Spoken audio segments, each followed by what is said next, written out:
Assalamu alaikum students. Now I'm starting the numericals on capacitors.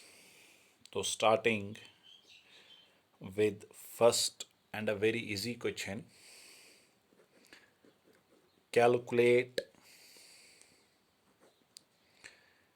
capacitance of a parallel plate capacitor with बिल्कुल आसान question है with area of each plate 1 centimeter square and separation 1 mm. तो simply आपको एक parallel plate capacitor की बेटा capacitance ढूंढनी है। तो सबसे पहले अगर देखा जाए इस न्यूमेरिकल में देकर है एक तो एरिया 1 सेंटीमीटर स्क्वायर, मगर इसको आप मिलीमीटर्स ऐसा मीटर्स में चेंज कीजिए। तो मीटर्स में आप कैसे चेंज करेंगे? आप लिखेंगे 1 सेंटीमीटर की जगह 10 रेज्ड पावर -2 और अपना स्क्वायर। इस सेंटीमीटर की जगह 10 रेज्ड पावर -2, तो ये मीटर में चेंज होगा तो एरिया बनेगा 10 रेज्ड पावर -4 मीटर स्क्वायर। और separation between plates D 1 millimetre, that is equal to 10 raised power -3 meters. तो what will be capacitance then? Capacitance का सिंपल आएगा epsilon naught A by D. तो अगर देखा जाए यहाँ पे एप्सिलॉन नॉट क्या है हमारा 8.85 इंटू 10 रेज्ड पावर -12, ए आएगा 10 रेज्ड पावर -4, डी आएगा 10 रेज्ड पावर -3। तो कीजिए आप इसको सॉल्व। ये आएगा 8.85, 10 रेज्ड पावर -16, 10 रेज्ड पावर -3। तो ये आएगा 8.85 इंटू 10 रेज्ड पावर -3 फैरेड्स। तो आप इसको ऐसे भी लिख सकते हो, if you will shift the point to the left, power of 10 is added, it will be 0.885 into 10 raised power -12 farad. -12 एक खास पावर बनता है जिसको हम कहते हैं पीको फैरेड। तो ये बन गया solution.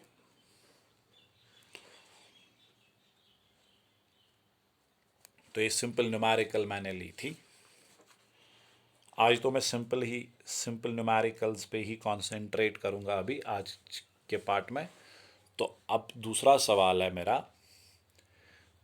A parallel plate capacitor, a parallel plate capacitor is to be designed with a voltage rating 1 kilovolt using a material of dielectric constant 3 and dielectric strength about 10 raised power 7 volt पर metre. find minimum area of plates required to have capacitance of 50 picofarad। Solution देखिए, कुछ चीज़ें इस numerical किस्म में है। एक तो इसमें वोल्टेज रेटिंग। ये वोल्टेज रेटिंग क्या होता है? वोल्टेज रेटिंग का मतलब होता है कि ये कैपेसिटर इससे ज़्यादा वोल्टेज बेयर नहीं कर सकता है, ठीक है, क्योंकि फिर वहाँ पे स्टोरेज की जगह लीकेज हो सकता है। और इसमें dielectric strength. Dielectric strength का मतलब है ये फील्ड का दूसरा यूनिट है, समझ लो। वोल्ट पर meter is another unit of electrical field, ठीक है। तो ये डाई इलेक्ट्रिक स्ट्रेंथ को रिप्रेजेंट किया ही जाता है इन टर्म्स ऑफ फील्ड, यानी ये वाला जो डाई इलेक्ट्रिक है ये इससे ज्यादा फील्ड बर्दाश्त, फिर इसमें ब्रेक डाउन हो जाएगा। अब आपको बताना है जब ऐसा है कितना एरिया हमें चाहिए प्लेट्स का, ताकि इस कैपेसिटर की कैपेसिटेंस 50 पिको फैरड हो, ठीक है।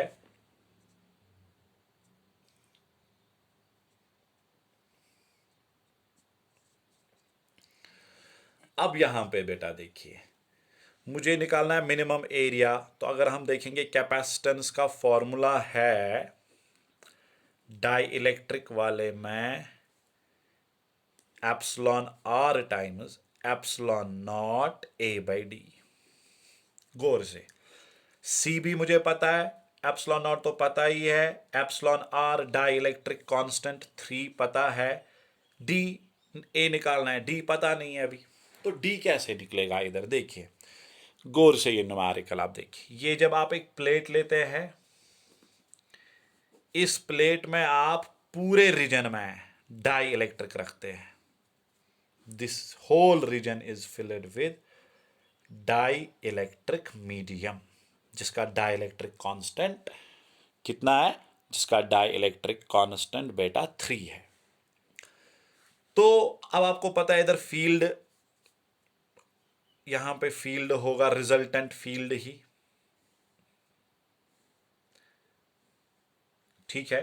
तो फील्ड कितना होता है देखिए, मैं इधर ये एक्सप्रेशन लगाऊंगा, since electric field between plates, ये इलेक्ट्रिकल फील्ड बेटा यूनिफॉर्म होता है, इसलिए एक्सप्रेशन लगेगा V is equal to E D. D यहां पे यही बनेगी, डिस्टेंस, ठीक है। Potential difference is equal field D. तो ई क्या आएगा बेटा हमारे? शाबाश। डी क्या आएगा? डी आएगा ना V बाई ई। यहां और एक चीज आप समझेंगे, V मेरा देकर है 1 किलो वोल्ट, ई देकर है 10⁻⁷, मगर for safety purpose, safety purpose का मतलब है हम बराबर इतना फील्ड नहीं देंगे, इस वैल्यू पर आपका डाई इलेक्ट्रिक मीडियम ब्रेक होगा। अगर आप ये वैल्यू देंगे तो ये ब्रेक हो जाएगा। तो सेफ्टी पर्पज के लिए हमेशा जो आप अप्लाइड फील्ड देते हो, it's a very important concept, वो होता है 10% of dielectric strength. 10% of dielectric strength, यानी अप्लाइड फील्ड इधर होगा 10% ऑफ 10⁻⁷। यानी जब आप ये सॉल्व करेंगे, ये बेटा बनेगा ये। This is important part in this numerical, नहीं तो आप सीधे ई देते, ये जो वैल्यू यहां पे ये ब्रेक हो जाता है, ठीक है। तो इस तरीके से हम यहां पर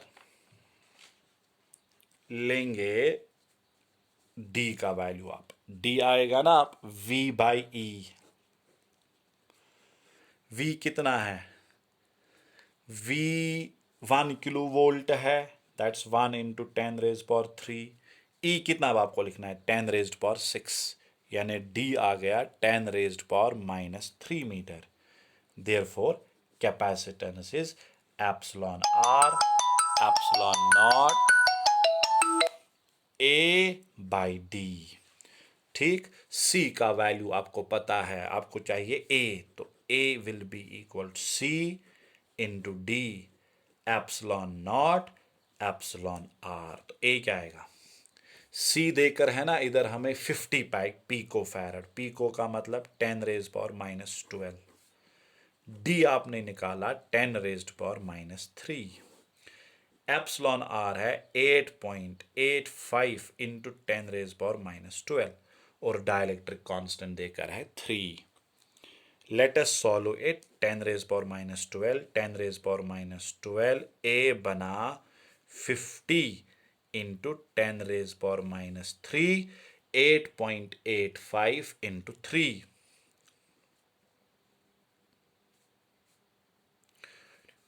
25, 5, 2, 3, 24, इट्स 26।